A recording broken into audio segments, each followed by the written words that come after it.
Welcome to our channel. Today we how to uninstall UniFi Protect app and remove camera sites, detailed guide step by step clearly. To begin, launch the UniFi Protect app on your device. Navigate to the main dashboard.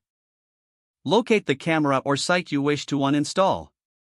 Tap on the settings icon for that specific camera or site. Scroll down to the option labeled Remove or Uninstall. Confirm the action by selecting Yes or Confirm when prompted.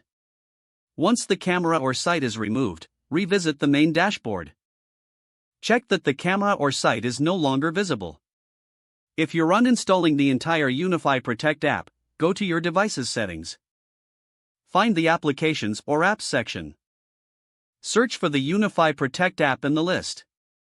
Select the UniFi Protect app to access its settings. Look for the option labeled Uninstall and tap it. Confirm the uninstallation process.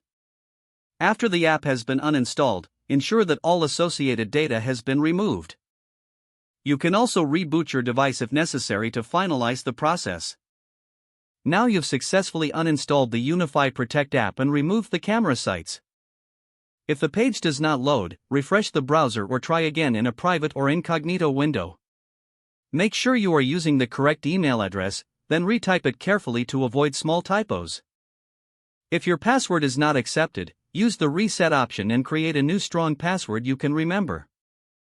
Check your spam folder for verification or security emails, then complete any requested confirmation steps. Enable two-factor authentication if available to improve account security and reduce unauthorized access risk. After signing in, review your profile details so your contact information and settings are accurate and current. If you see an error message, note it down and try again after restarting your device and internet connection. Log out when you finish, especially on shared devices, to keep your account and payment information secure. If the page does not load, refresh the browser or try again in a private or incognito window. Make sure you are using the correct email address, then retype it carefully to avoid small typos.